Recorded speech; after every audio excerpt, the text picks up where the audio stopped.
because my traction control and ABS lights came on my car. I took it into the shop to see when I was getting an oil change to see if they could read the codes to identify the problem. I had a pretty good idea that it was a speed sensor. I just didn't know which one.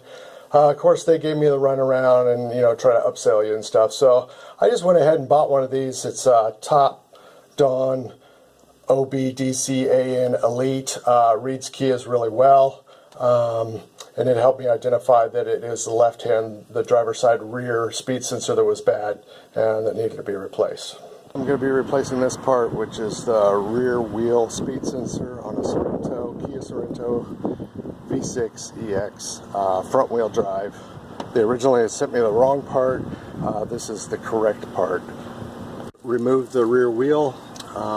This caliper has to be removed next. It's you need 14mm sockets to remove it. Okay, so the outer part has been removed. Still have to remove this part. In the very back here, there's 2 more 14mm you have to remove to get this whole assembly off. You got to take the brake pads off first, though. In the back here, there's a little wire coming up to the back of your speed center. You have to disconnect it first.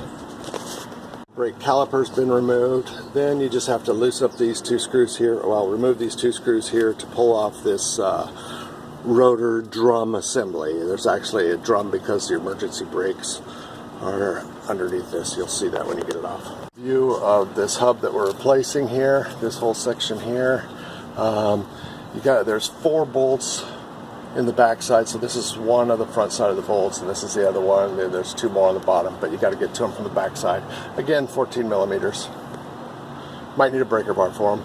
This whole assembly removed here, and now all you have to do is break the hub here from the brake pad assembly so it pops through from the back side, comes through.